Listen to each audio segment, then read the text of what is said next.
राजपत्रित अधिकारी क्यों ना हो दिन लगा लिखते ही तो आप अगर पूछते हमको खबर ही नहीं कि कैसे आएगा आदमी लेकिन जहाँ नहीं है इंक्वायरी। राजनांदगांव और राजनांदगांव का वातावरण शांति और सौहार्द के लिए पूरे छत्तीसगढ़ में इसकी अलग पहचान है और संस्कार धनी भी कहते हैं। मगर जो घटना घटित हुई विगत दिनों वो निश्चित रूप से बहुत ही दुखद भी हुआ और एक प्रकार से ये कहना चाहूँगा कि कहीं न कहीं इस पूरे मामले में जो उपयोग देखने को मिलता है नशे में या नशे के टेबलेट खा के और जिस प्रकार से आपस में बिना किसी कारण के जो एक प्रकार से चाकूबाजी की घटना हुई और एक परिवार को बचाते बचाते एक की मौत हुई। राजेश ठीमर बीच बचाव में गया था और दूसरी एक घटना हुई जिसमें एक अलग प्रकार से चाकूबाजी की घटना हुई। तो ऐसे 3 युवा जो कम उम्र के थे ये इस घटना में उनकी हत्या की गई। पुलिस ने शुरुआती कार्रवाई की। यदि कार्रवाई के मैं कहता हूं कि जब पहली रिपोर्ट दर्ज हुई थी उसके बाद घटना में कम से कम 5 घंटे का समय लगा। उसी समय यदि कठोरता पूर्वक कार्रवाई हुई होती जब उनके घर में लात मारा जा रहा था, तोड़फोड़ की जा रही थी, तो शायद घटना इस प्रकार का स्वरूप नहीं लेता। और ये इसमें कहीं न कहीं वहाँ के थाने के जो टीआई हैं, जो वहाँ के प्रभारी हैं, उनका स्पष्ट रूप से दोष दिखाई देता है और उसमें उनके ऊपर कार्रवाई भी हुई, सस्पेंड हुआ। और इस विषय की और मैंने अधिकारियों को निर्देश दिया है कि और अन्य लोग भी इन्वॉल्व हों तो उनके ऊपर भी कार्रवाई करने का काम करना है ताकि भविष्य में इस प्रकार की घटनाओं का पुनरावृत्ति न हो।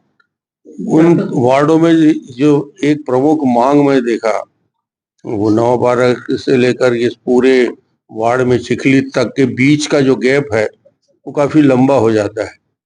तो वहाँ एक चौकी तत्काल खुले, ये आग्रह उन परिवारों के बीच जब हम गए थे बात करने तो उनका भी आग्रह था, मोहल्ले वालों का भी आग्रह था और महापौर जी और हमारे जिला अध्यक्ष जी भी वहाँ उपस्थित थे। सबकी बात थी।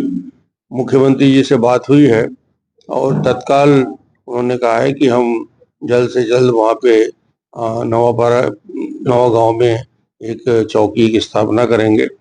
अभी तत्कालिक मदद की दृष्टि से जो सरकार की तरफ से विधायक के नाते जो मैं कर सकता था तत्काल मैंने किया।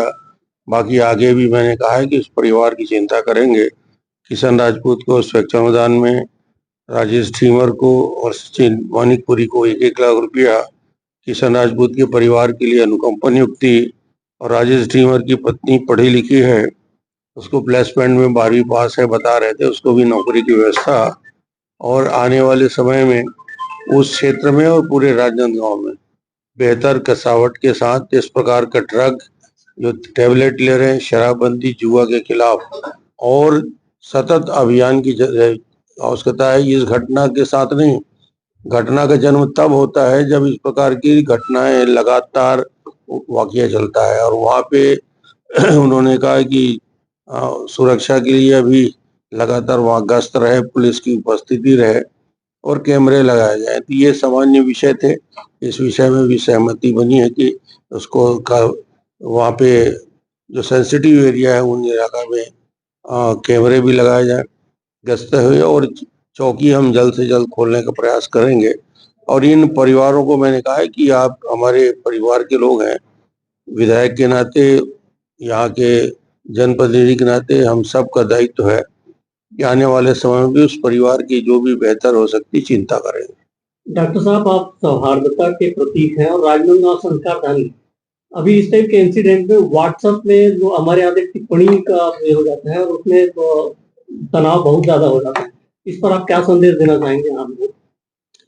जिस प्रकार से मल्टीप्लाई कर किया जाता है, जिस प्रकार से अफवाह उड़ाया जाता है, वो एक प्रकार से इसको और ज्यादा अग्नि में घी डालने का काम करता है। तो मुझे लगता है कि हमको भी इस प्रकार के सेंसिटिव मुद्दे में अपनी भूमिका निभानी चाहिए बेहतर तरीके से, वो अच्छा होगा। डॉक्टर साहब, प्रशासनिक कसावट लाने के लिए कहीं न कहीं आप लोग दिन रात मेहनत करते, बात भी करते, लेकिन कहीं न कहीं ढिलाई राजनामा में दिखती है। खास करके बड़े अगर अफ़सर अगर करेंगे तो छोटे लोग ही ढीला पा के ही इनका जो हौसला बुलंद होता है आपका आरोग्य का, तो बड़े मगरमच्छ छूट जाएँगे। ना छोटा मगर छूटता है ना बड़ा मगर छूटता है। जो भी अपराधी होगा, जो भी दोषी होगा, सब पे कार्रवाई। एक नया ट्रेंड निकला है, डॉक्टर नाबालिग लोग वो बहुत से हाँ, 17 साल। हो रही है, तो इस पे क्या बहुत बढ़िया 17 साल के बच्चे 16 साल के बच्चे ड्रग ले रहे हैं, जो टेबलेट ले रहे हैं, उनके खिलाफ प्रदेश स्तर में भी रायपुर में अच्छी कार्रवाई, राजनांदगांव में भी चाहेंगे, और ये डोंगरगढ़ राजनांदगांव ये पूरा एक वो बना हुआ है त्रिकोण, यहाँ भी सतत निगरानी के लिए अधिकारियों से भी कहा है और इसमें लगातार मॉनिटरिंग करने की बात है।